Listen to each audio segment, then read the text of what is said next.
오늘 2026년 1월 4일 히스웨브 처치 첫 주일 예배에 하나님께서 주신 말씀은 출애굽기 14장 15절 16절 두 절입니다. 14장 15절 16절 우리 함께 말씀을 받들어 읽도록 하겠습니다. 시작. 여호와께서 모세에게 이르시되 너는 어찌하여 내게 부르짖느냐. 이스라엘 자손에게 명령하여 앞으로 나아가게 하고 지팡이를 들고 손을 바다 위로 내밀어 그것이 갈라지게 하라. 이스라엘 자손이 바다 가운데서 마른 땅으로 행하리라. 아멘. 오늘 어찌하여 내게 부르짖느냐라는 제목으로 출애굽기 14장 15절 16절 히스웨브 처치 첫 주일 예배 말씀을 우리가 받을 때 이 말씀에 우리가 아멘하고 2026년 한 해를 살아가는 저와 여러분 모두가 되기를 주님의 이름으로 축원합니다. 자, 오늘부터 시작해서 이제 2026년도에도 52주 동안, 그죠? 1년이 52주니까 52주 동안 이제 주일 예배가 있을 것입니다. 있을 것이에요? 아무도 장담 못해요. 그죠? 우리가 52번의 주일 예배를 다 드릴 수 있다고 누가 장담할 수 있나요? 내일 예수님이 오신다고 해도 전혀 이상할 것이 없는 사람들이 바로 우리잖아요. 그렇기 때문에 우리는 오늘 이 예배를 사모하는 거예요. 내일이 아니라 오늘 이 한 번의 주일 예배가 이 땅에서 우리가 하나님께 드릴 수 있는 마지막 예배, 마지막 찬양, 마지막 경배라는 마음으로 예배를 드리는 것입니다. 저도 비록 이제 강해식으로 이렇게 설교를 하지만, 그래서 이제 오늘 이 본문 하면 다음 주엔 다음 이제 순서대로 이어갈 것이고 뭐 이런 식으로 설교를 하지만 이 설교가 제 인생 마지막 설교라는 마음으로 강대상에 올라와야 한다고 생각합니다. 그런 우리의 마음을 하나님께서 기뻐 받으시고 그와 같이 날마다 오늘이 이 땅에서의 마지막 시간이라는 마음으로 날마다 죽고 날마다 다시 새 생명으로 살아가야만 마지막 때를 지나고 새하늘과 새 땅, 새 예루살렘 도성의 시민으로 들어가는 것임을 믿으시기 바랍니다. 하나님은 히스웨브 처치 하나님의 자녀들에게 2026년 새해를 시작하면서 이스라엘 백성들이 홍해를 건너는 사건을 보여주세요. 우리의 2026년도의 하루하루가 바로 이 홍해를 건너는 한 걸음 한 걸음의 그 믿음의 행진으로 이어지길 주님의 이름으로 축원합니다. 자, 새해 첫 주일 홍해를 건너는 장면 중 오늘은 14장 15절 16절 이 두 절을 중심으로 말씀을 받습니다. 홍해를 건너는 2026년도 새해 첫 걸음이며 시작이 되는 말씀이에요. 출애굽기 14장은 다들 아시겠지만 굉장히 유명한 장면이에요. 홍해는 그냥 갈라진 것이 아니라 그 앞에 굉장히 큰 절망이 먼저 있었다고요. 우리가 지금이야 이미 성경을 통해 홍해가 갈라진 것을 다 아니까 홍해, 갈라지는 바다 뭐 이렇게 쉽게 생각할 수 있지만 그 당시 이스라엘 백성들에게는 홍해는 큰 벽, 아주 너무너무 큰 벽이란 말이에요. 이것은 넘을 수도 없고 이것은 어찌 손댈 수도 없는 절망입니다. 바다라고 하는 것은 이스라엘 사람들에게는 두려움, 죽음을 상징하죠. 사람으로서는 어떻게 손을 댈 수 없는 존재이고 죽음, 막막함 이게 바다란 말이에요.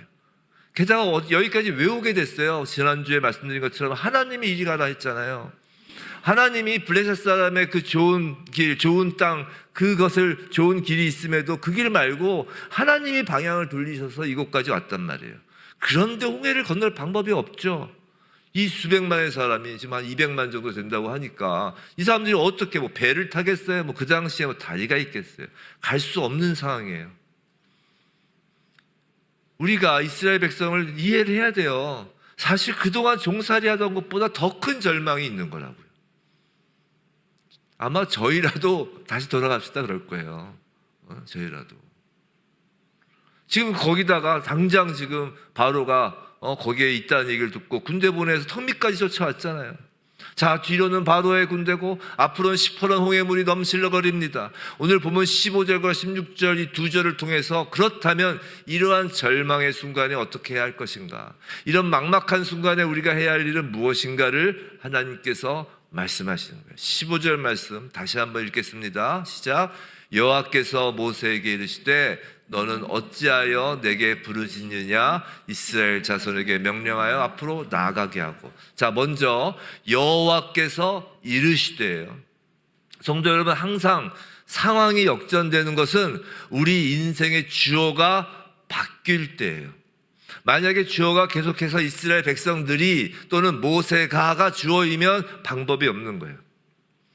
그런데 여호와께서 이르시되, 이때부터 이제 방법이 나오는 것입니다. 성도 여러분, 2026년도 여러분의 인생 가운데 하나님께서 개입해 들어오시고 하나님이 자기를 드러내시고 하나님이 계시를 하시는 그 순간, 그때부터 변화가 일어나는 것이에요. 우리는 한 주의 시작을 주일 예배로 시작합니다. 왜 그럴까요? 그건 변화의 시작이 주님으로부터 시작되는 것을 알고 있기 때문이에요. 하나님의 말씀으로 시작되면 우리의 하루가, 우리의 한 주가, 우리의 일평생이 바뀌는 거예요. 이번 주가 지난주보다 더 나은 한 주가 되기를 원하십니까? 그렇다면 2026년 주일 예배로부터 한 주를 시작하는 것을 빼먹지 않으시기 바랍니다. 만약에 이번 주가 저번 주와 그냥 그렇게 그냥 똑같은 한 주, 아니면 저번 주보다 이번 주가 나쁜 한 주, 이게 똑같은 주라는 건 없어요. 똑같은 날이라는 건. 어제보다 오늘이 낫거나 어제보다 오늘이 더 나쁘거나 둘 중에 하나지. 아니면 그저 그렇거나. 더 낫기를 원한다면 주일 예배를 빠지지 마시기 바랍니다. 오늘 우리 스스로에게 결단의 마음을 심으시기 바라요. 2026년 한 해 동안 주일 예배를 빠지지 않겠다라고 말이죠. 불가능해 보이세요? 아니에요. 우리가 발걸음을 떼면 하나님께서 홍해를 가르시는 거예요. 우리가 이 마음을 먹으면 주일 예배를 드릴 시간과 힘과 능력을 부어주시는 거예요. 우리가 그 예배의 발걸음을 디딛기 시작하면 홍해를 가르시는 것입니다. 계속해서 15절, 그런데 여호와께서 뭐라 그러시나요? 다시 띄워줘 보세요. 자, 여호와께서 이르시는데 너는 어찌하여 내게 부르짖느냐라고 지금 하시는 거예요. 이 말씀이 이해가 되세요? 이 말씀이? 저는 사실 오늘 홍해 장면, 나머지 이제 홍해 장면이 어디까지 나오냐면 31절까지 나와요. 그래서 사실 오늘 주일 설교로 이 31절까지를 다 끝내려고 했어요. 그래서 설교 본문도, 그 설교 내용도 그 초안은 거의 다 작성을 해놨습니다. 그런데 이 구절 하나, 너는 어찌하여 내게 부르짖느냐, 이게 해결이 되지 않는 거예요. 이게 해결이 될 때까지 하나님께서 놓아주지 않으시는 거예요. 그래서 오늘 설교 본문이 갑자기 15절, 16절로 이제 확 줄은 것입니다. 그러니까 어저께 설교 쓰는데 힘들었겠죠? 항상 마지막에 거의 이렇게 확 바뀌면 이제 힘든 것입니다. 여하튼 딱 두 절로 바뀌었어요. 성도는 부르짖는다가 뭐예요? 부르짖는다. 기도하는 거예요. 성경 곳곳에서 내게 부르짖으라 라는 말씀이 나오잖아요. 하나님께 부르짖다, 기도하는 것입니다. 통성 기도하는 것이에요. 그런데 지금 어찌하여 라고 하시는 거예요. 지금 모세가 부르짖는데 기도하며 간절히 매달리고 있는데 너는 어찌하여 부르짖느냐, 무슨 말이에요 이게? 하나님께서 지금 기도하지 말라는 거예요? 기도하는 걸 탓하는 걸까요? 성도 여러분, 사실 어찌 보면 지금 이 상황에서 기도라도 할 수 있는 건 대단한 거 아니에요? 아무것도 할 수 없는 상황에서 주저앉아서 그냥 넋이 빠져 있을 수도 있는데 그나마 하나님을 찾고 그나마 하나님께 부르짖는다면 이건 대단한 믿음 아니냐는 것이에요. 다른 백성들처럼 원망이나 하고 돌아가자고 하는 것이 아니라 기도하는 것이 믿음이 아니냔 말이에요. 맞죠?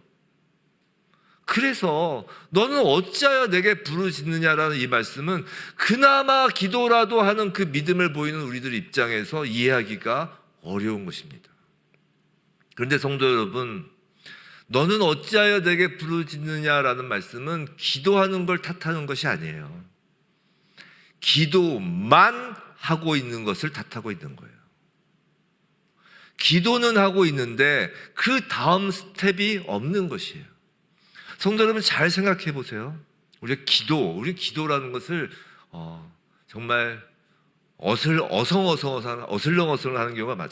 기도가 대충 하는 게 많아요. 자, 기도를 하면 바뀌어야 돼요. 바뀌지 않는 기도는 없어요. 자, 기도를 하면 일단 뭐가 바뀌어야 되냐면 하나님을 향한 신뢰가 바뀌어야 되는 거예요. 우리가 기도를 한다는 건 뭘 전제를 하냐면 하나님을 믿는다는 것을 전제하잖아요. 근데 기도를 하면 그 믿음이 더욱 깊어지는 것이에요. 기도를 하면 하나님을 향한 신뢰가 더 깊은 신뢰로 바뀌는 것이에요. 그래서 기도하기 전과 후는 뭐가 달라지냐면 우선 하나님과 우리와의 관계가 새로워지는 거예요. 더욱 깊어지는 것이에요. 기도하면 기도하기 전에 없던 하나님께 대한 신뢰가 생기는 것입니다. 신뢰가 생기면 그 다음에 뭘 하게 되냐면 기대를 하게 되는 거예요. 기대하게 되는 거예요. 자, 기도를 하면 하나님께서 이렇게 나를 사랑하시는구나. 하나님께서 이렇게 나를 지키기 원하시는구나. 그럼 뭔가 달라지겠구나라는 그 변화를 기대하게 된다고요. 근데 거기서 끝나는 것이 아니라 그 다음엔 뭐예요? 그 내가 기대하는 것에 맞춰서 행동하게 되는 것이에요. 우리 일반적인 삶도 내가 믿고 내가 이루어질 거라는 것을 소망을 갖고 기대하는 것에 맞춰서 발걸음을 디디잖아요. 그렇잖아요. 예를 들어 올해 이제 민혁군 이제 대학 이제 들어가는데 계속 민혁군 예를 들어 미안합니다. 근데 공부할 때 고3 때 공부할 때 뭘 기대해요? 대학 들어갈 걸 기대하니까 공부하는 거죠. 아무 기대가 없어 봐요. 그 공부를 왜 해요? 안 하잖아요. 기대에 맞춰서 행동하게 되는 것이라고요. 그래서 기도 자리에 앉아 있는 것으로 기도가 끝나면 안 되는 것이에요. 성도는 기도를 잘 한다라는 이야기는 기도를 하고 나면 하나님을 더욱 신뢰하게 되는 것이고, 신뢰했으면 변화를 기대하게 되는 것이고, 기대가 있으면 그 기대에 따라 행동하게 되는 것, 거기까지 가야 기도가 끝나는 거예요. 기도가 완성되는 거예요. 지금 하나님께서 너는 어째서 부르짖고 있느냐라는 이 말씀은 왜 기도만 하느냐라는 것이에요. 기도했으면 날 신뢰해야지, 기대해야지, 행동해야지 라고 말씀하시는 거예요. 2026년도 우리 다 기도를 해야 합니다. 기도 매우 중요해요. 지금 기도하지 말라는 얘기가 아니잖아요. 우리 모두 기도했으면 하나님을 신뢰하고 하나님을 기대하고 하나님을 향하여 발걸음을 내딛는 희수의 부처치 모든 성도가 되길 주님의 이름으로 축원합니다. 근데 이게 참 우리에겐 버거운 이야기예요. 솔직히 아무것도 할 수 없을 것 같은 그 상황에서 우리가 기도하는 거잖아요. 기도라도 할 수 있는 게 우리에게 얼마나 스스로 기특합니까? 정말 기특해요. 저는 이제 아침에 이제 새벽 예배 때 이렇게 나오는 거 보면 아시잖아요. 우리 딸들 나오는 거. 기특해요. 얼마나 신통방통해요. 야, 그래도 기도하네. 야, 기도라도 하네. 막 그렇게 신통방통하죠. 그런데 하나님은 기도만 하고 있는 우리에게는 달라질 게 없다라는 것이에요. 기도만 하는. 하나님은 그 기도를 한 이후에 우리의 모습을 지금 요구하시는 거예요. 왜요? 잘 들으세요. 왜냐하면 변화를 주실 분이 하나님이기 때문이에요. 이게 무슨 말이냐면 사실 어찌 부르짖느냐라는 이 말은 우리 인간들 사이에서는 서로에게 이런 말을 못합니다. 예를 들어서 목사인 제가 그냥 개인적으로 어떤 성도에게 왜 기도만 하고 계세요? 이런 얘기하면 안 된다는 거예요. 지금 제가 강대상이니까 지금 설교를 하니까 이런 말씀을 드리는 거지 인간들 사이에서는 서로 이런 말 못한다고요. 기도라도 하고 있는 사람한테 가서 아니 왜 기도만 하고 계세요? 라고 우리가 그렇게 말하면 안 되죠. 왜냐하면 기도는 그 전제가 인간이 불가능하니까 기도하는 거잖아요. 그죠? 우리 인간은 불가능을 가능으로 바꿔줄 수 없으니까 왜 기도만 하냐고 말할 수 없는 거예요. 기도라도 하는 걸 칭찬하고 같이 기도라도 해줘야 되는 것입니다. 그게 우리 인간의 모습이에요. 그런데 하나님은 기도만 하고 있는 우리에게 말씀하시는 거예요. 야, 기도 이후에 다음 스텝이 있어. 그걸 좀 해. 그 다음 단계로 나가지 않을래? 내가 너를 돌봐주고 내가 너와 함께 하려고 하는데 넌 왜 그냥 거기 머물러 앉아 있느냐라고 하신다는 거예요. 성도 여러분, 그래서 진짜로 기도를 잘하는 사람은 기도만 하는 사람이 아니에요. 기도한 뒤에 뭔가 하나라도 달라져야 되는 거예요. 그래야 그 달라지는 걸 통해서 하나님이 일하시는 거예요. 하나님은 지금 무엇을 요구하세요? 너는 어찌하여 내게 부르짖느냐라고 하시면서 뭐라고? 이스라엘 자손에게 명령하세요. 앞으로 나가라고 말해요. 성도 여러분, 이게 그냥 앞에 바다가 있으니까 한번 가서 바닷물에 살짝 발 한번 담가보고 뭐 아이 차가워 다시 나왔다 다시 한번 담가보고 그런 얘기가 아니잖아요. 지금 여기서 하나님께서 앞으로 나아가라 라고 할 때 이 나아가다로 번역된 히브리어는 나사라는 단어인데요, 이 단어가 뭐냐면 장막에 말뚝을 뽑는다는 의미예요.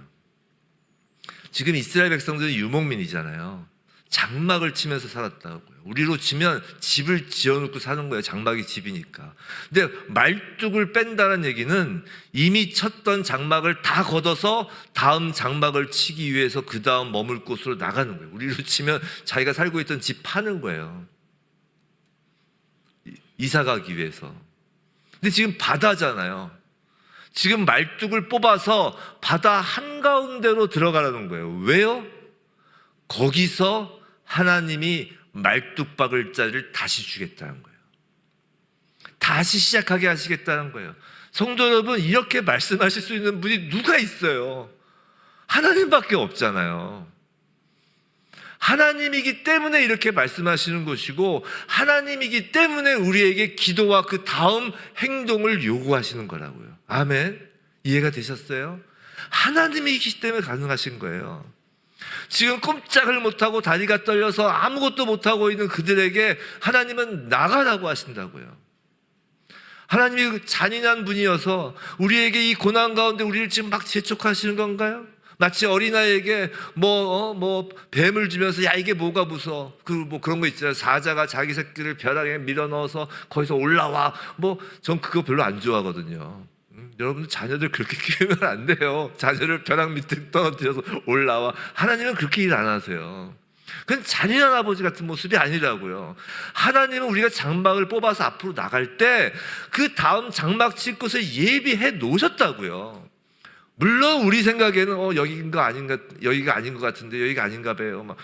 라고 여겨지다 할지라도 그 홍해 바다를 건너게 하시고 하나님은 그들이 장막을 칠 자리를 예비하신단 말이에요. 하나님은 벼랑에서 그 새끼 사자를 떨어뜨리는 그 사자 같은 하나님이 아니라 새끼 사자가 벼랑에 떨어져도 뒤에서 받치면서 올라오게 하시는 분이에요. 솔직히 두려움을 바라보는 우리의 시선은 항상 고정되어 있어요. 내 앞에 있는 두려움의 대상은 절대로 변하지 않습니다. 예를 들어 보면 이런 거예요. 나에게 있어서 이 건강의 문제는 나는 손댈 수가 없어. 어찌할 수가 없어. 나에게 있어서 경제적인 문제는 어쩔 수가 없어. 불가능해요. 나에게 있어서 남편의 문제 어쩔 수가 없어. 자녀의 문제, 부모의 문제, 이건 절대 변하지 않을 거야. 이렇게 우리는 항상 단정을 짓는다고요. 왜요? 두려움 때문에 그런 거예요. 근데 하나님은 야, 내가 단정 짓지 않는데 왜 네가 단정을 짓냐라는 거예요. 내가 나아가라고 하는데 넌 왜 두려워하고 있느냐라는 거예요. 성도 여러분, 예수님께서도 우리에게 자주 기도의 그 다음 단계를 말씀하세요.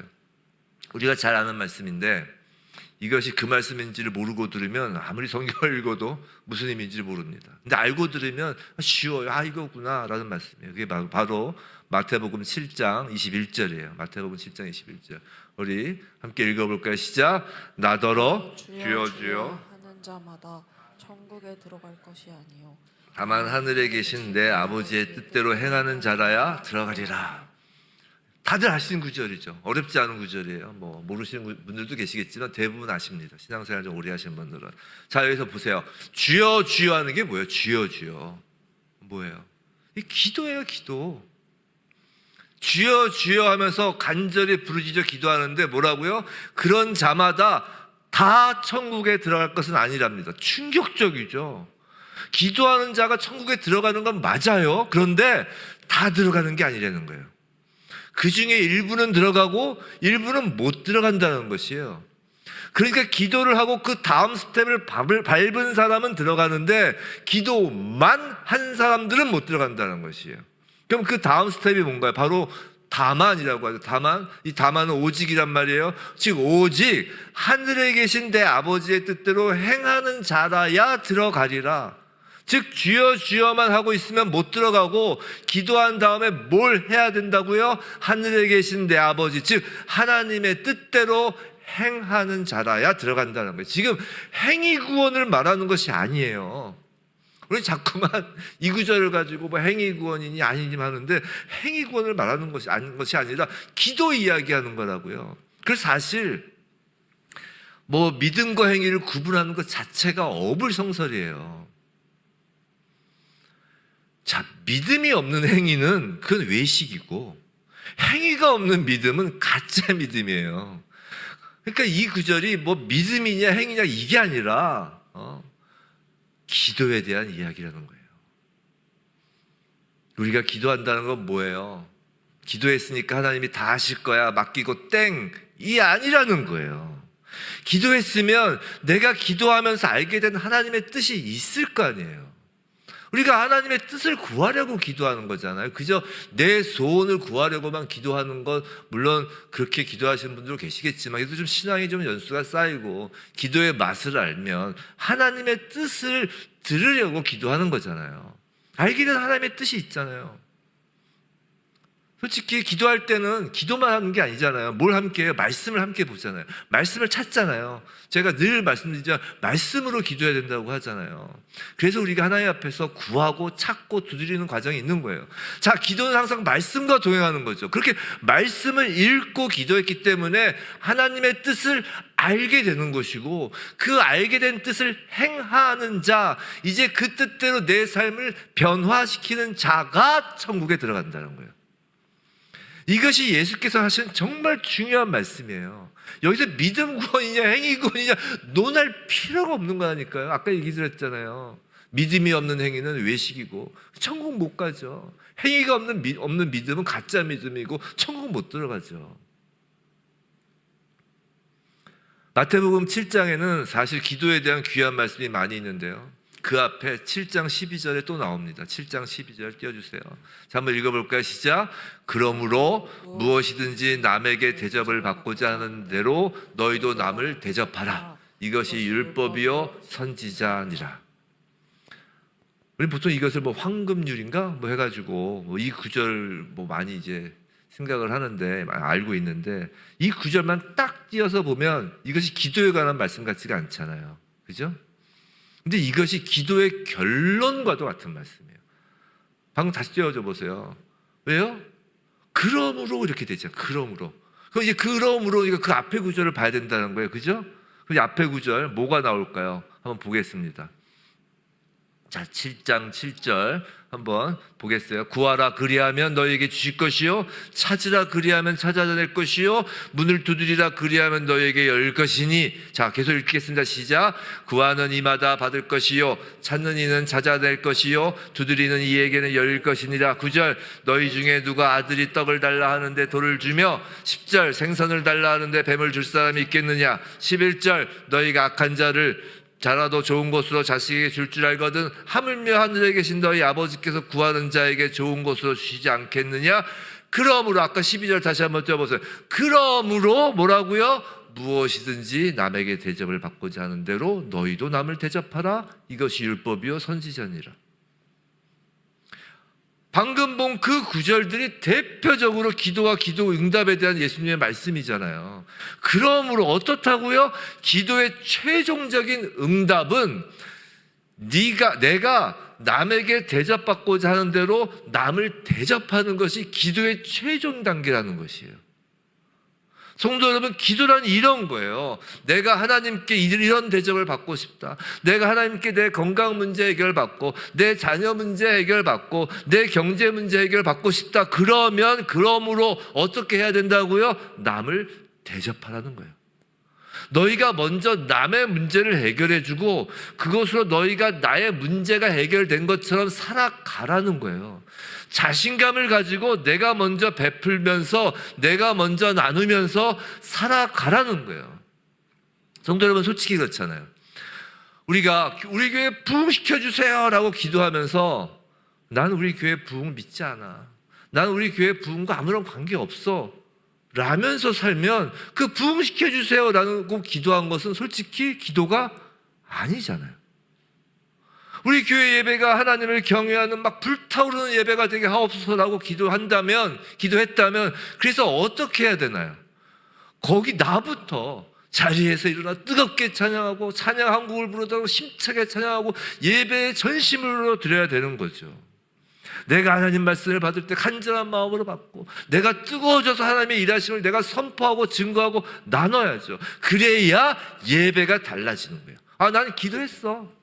난 우리 예배가 뜨겁게 달라고 기도했어. 난 예배를 위해 기도했으니까 적당히 예배하다 가도 하나님께서 일하겠지라고 하면 그건 기도도 아니고 그런 일은 벌어지지도 않는다는 거예요. 우리 교회가 이 지역을 변화시키고 말씀을 선포하는 교회가 되게 해 주시옵소서라고 기도만 하고, 그런데 난 전도하지 않아, 난 기도했거든, 난 아무것도 안 해라고 한다면 그 일은 벌어지지 않는다는 거예요. 즉 남에게 대접을 받고자 하냐? 네가 하나님께 이런 응답을 받고자 하냐? 그러면 네가 응답이 되라. 너부터 하면 되잖아 라고 말씀하시는 거예요. 이것이 율법과 선지자, 즉 하나님 말씀의 핵심이라는 거예요. 예수님 당시에 율법과 선지자라고 하니까 율법 학자 입네, 선지자 입네 하는 사람들이 누구예요? 당시 종교 지도자들이셨잖아요. 바리새인들, 서기관들. 그 사람들이 어땠어요? 기도 엄청 하고요, 말씀 엄청 공부하고 잘하는 사람들이었어요. 그런데 예수님한테 맨날 혼나잖아요. 왜요? 자기들은 기도만 해요. 말씀 공부만 해요. 그리고 그 기도하는 것 가지고, 그 공부한 율법을 가지고 다른 사람을 정죄하기만 하기 때문에 예수님한테 맨날 혼난 거라고요. 성도 여러분, 그래서 제일 무서운 사람이 기도만 하는 사람이에요. 기도만 하고 변화가 없는 사람이 제일 무서워요. 남을 판단하고 남을 정죄하면서 자신의 의로움을 강조합니다. 왜요? 난 기도했으니까. 난 하루 3시간씩 기도해. 난 하루 5시간씩 기도해. 그래서 전 저 산속에 기도원에 계신 분들 보면 무서워요. 정말 거기는 막 5시간, 7시간 막 기도만 하시는 분들이 계세요. 딱 앞에 있으면 막 떨려요. 막 쳐다보면 네가 말이지 말해서 네가 옛날에 네 죄를 네가 알렸다 이러면은 으씨 너무 무섭다고요. 그런 사람들은 기도로 자기 할 걸 다 했다고 생각해요. 그리고 아무것도 안 해요. 사랑하지도 않고요, 섬기지도 않고요, 헌신하지도 않아요. 아무것도 안 해요. 그러면서 남들을 판단해요. 그런데요, 진짜 기도하는 사람은 제일 행복하고요, 제일 부드럽고요, 제일 하나님 보시기에 너무너무 기쁜 사람이에요. 이유는 뭐예요? 진짜 기도하는 사람이란 기도하고 행하기 때문이에요. 진짜로 기도하면 하나님을 신뢰하게 되고요, 신뢰하면 기대하게 되고요, 기대하면 그 기대에 따라 행동하는 거라고요. 진짜 기도하는 사람이란 막연히 기도 자리에 앉아서 기도의 응답을 기다리는 자가 아니라 일어나 나가서 그 자신이, 자기는 물론 누군가의 기도에 응답이 되는 자인 거예요. 그럼 실질적으로 기도의 그 다음 단계로 행한다는 것이 무엇일까요? 다시 오늘 본문으로 돌아와서 16절. 자, 우리 함께 읽어볼까요? 시작. 지팡이를 들고 손을 바다 위로 내밀어 그것이 갈라지게 하라. 이스라엘 자손이 바다 가운데서 마른 땅으로 행하리라. 자, 뭘 하라고요? 일단 지팡이를 들라는 거예요. 지팡이. 이게 중요해요. 지팡이 자체는 아무것도 아니죠. 사실 지팡이 자체에 어떤 힘이 있는 건 아니죠. 하지만 하나님께서 그 지팡이로 지금까지 일하신 지팡이에요. 그 지팡이를 모세가 던졌을 때 뱀이 되고요. 모세가 들었을 때 나일강이 이렇게 됐을 때 나일강을 피로 변하게 하시고요. 개구리 불러들이고요. 뭐 독종과 막. 근데 그 지팡이가 뭐예요? 하나님과 모세 사이의 연결고리죠. 즉 신뢰 관계인 거예요. 생각해 보세요. 80세 노인이 들 수 있는 지팡이에요. 여러분 지팡이 들 수 있어요, 없어요? 우리 당연히 들 수 있죠. 성도 여러분 명심하세요. 하나님은 항상 우리한테 못하는 거 하라고 그러지 않으세요. 자, 기도했으면 행하라. 근데 행하라는 게 무리한 것이 아니에요. 지팡이를 들어 바다에 내미는 것 정도라고요. 이거 누가 못해요? 다 하죠. 그런데 우리가 왜 안 해요? 안 될 것 같으니까, 신뢰하지 않으니까, 기대하지 않으니까. 내가 지팡이 든다고 뭐가 달라지겠어? 내가 바다에 내민다고 뭐가 달라지겠어? 그렇게 우리는 안 하는 거예요. 안 하면서 불평은 또 해요. 그리고 누군가 하려고 하면 그러면 또 그 사람 보고 욕해요. 야, 그거 한다고 달라지면 벌써 했어. 내가 안 해본 줄 알아? 야, 왕년에 내가 말이야 이런저런 제자훈련, 이런저런 성경 공부, 이런저런 봉사 내가 안 해본 게 없다 야 라면서 자기 일은 하지도 않으면서 남도 못하게 하는 사람이 많아요. 하나님은 우리에게 할 수 있는 걸 하라고 하시는데 자기도 안 하면서 남까지 못하게 하는 것입니다. 그러면 성도 여러분, 지팡이를 들고 바다 위로 내밀었을 때 어떤 일이 벌어져요? 16절 다시 띄워줘 보세요. 16절, 그것이 갈라진다? 라고 하지 않으시고 뭐라고요? 그것이 갈라지게 하라라고 말씀하세요. 무슨 말이에요? 성도 여러분, 그것이 갈라지게 하는 게 모세라는 얘기예요. 실제로는 누가 갈라요? 하나님이 홍해를 가르치잖아요. 그런데 무슨 말이냐면 마치 하나님은 내가 지팡이를 들고 바다 위로 손을 내밀었기 때문에 그것이 갈라진 것처럼 하나님께서 일해 주시겠다는 거예요. 이게 기도를 통해 일하시는 하나님의 방법이에요. 우리는 기도를 통해 하나님이 일하시는 방법이라는 것을 늘 귀에 못이 박도록 들어서 알아서 기도해야 된다, 기도해야 되지만 알고 있지만 그 기도를 통해 일하시는 방법은 바로 우리가 기도하고 지팡이를 들어 바다에 손을 내밀 때 하나님께서 일해 주신다는 거예요.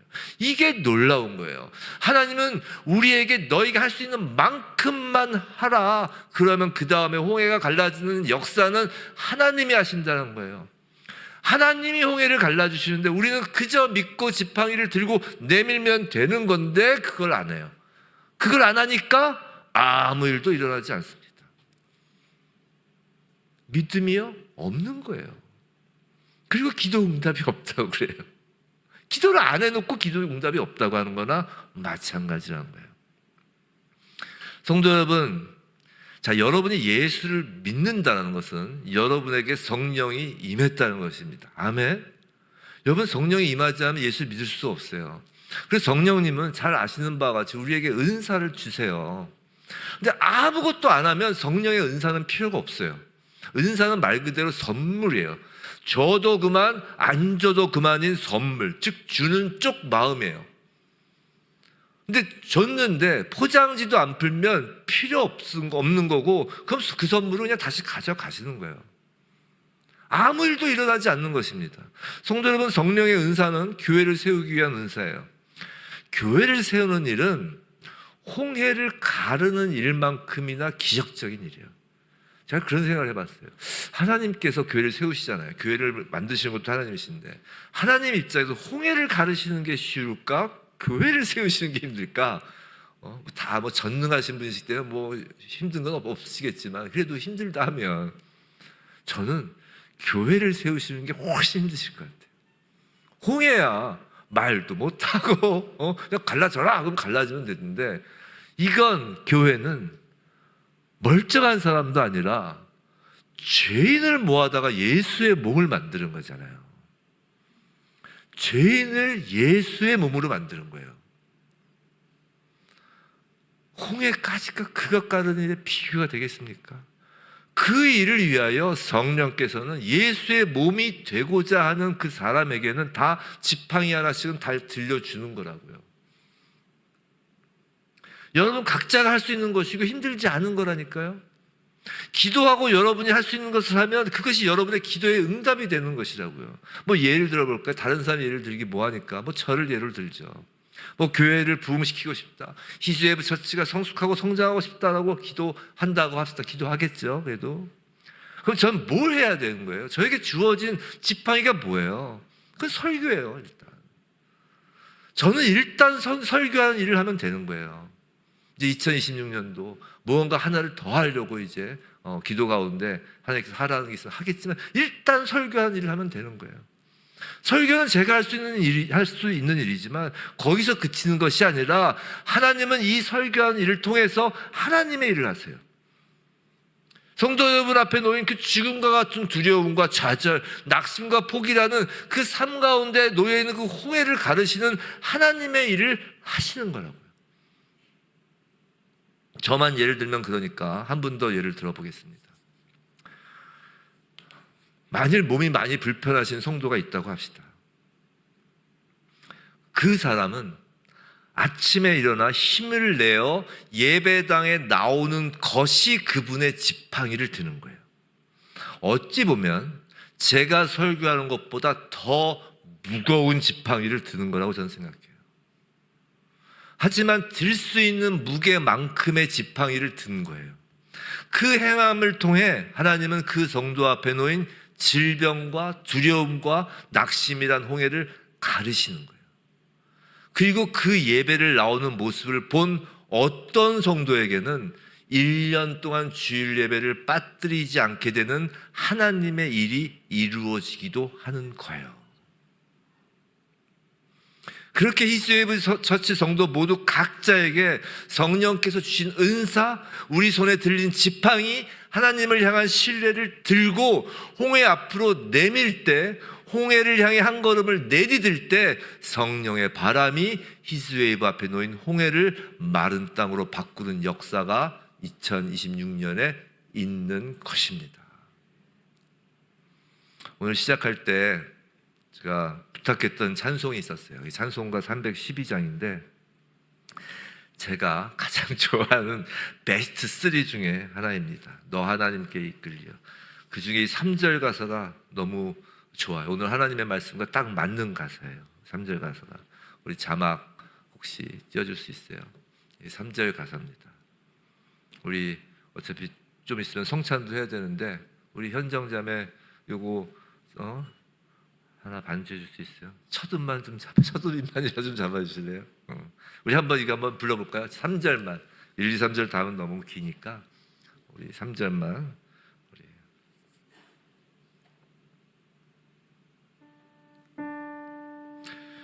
주 찬양하고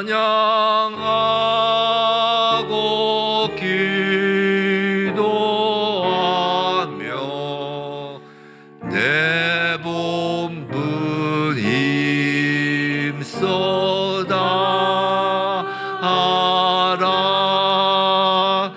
주 약속하신 모든 은혜 내게서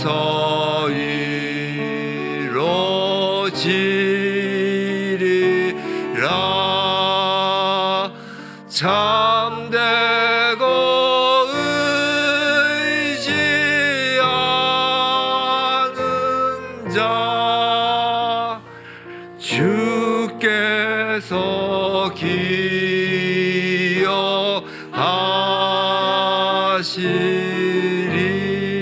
기억하시리.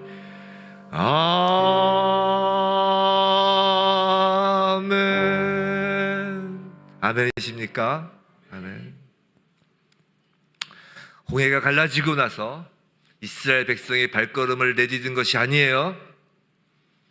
이스라엘 백성이 장막을 걷고 발걸음을 내딛기 시작하자 홍해가 갈라진 것을 기억하시기 바라요. 절대 하나님의 일하심의 방법을 우린 거꾸로 할 수가 없어요. 그러니까 힘든 거예요. 신앙생활을 쉽게 하시기 바랍니다. 홍해가 갈라지고 나서 발걸음을 디딘 게 아니에요. 하나님은 항상 믿음을 요구하세요. 그래서 발걸음을 내딛기 시작하자 홍해가 갈라지는 거예요. 성도 여러분, 하루에 한 가지씩, 또는 한 주에 딱 한 가지씩, 한 달, 뭐 그냥 선심 써서 정말 1년에 딱 한 가지씩만이라도 결단하시기 바랍니다. 여러분 각자가 하나님께 대접받고 싶은 대로 하나님을 대접할 수 있는 방법은 무엇일까를 기도하고 결정하여 한 가지씩만 달라지고 실천하면 돼요. 그럼 그것을 통해서 하나님은 분명히 역사하시고 우리 삶을 사용하셔서 우리가 속한 가정과 일터와 생업과 직장과 사회와 교회와 이 시대를 분명히 변화시켜 나갈 줄로 믿습니다. 우리 함께 기도하도록 하겠습니다.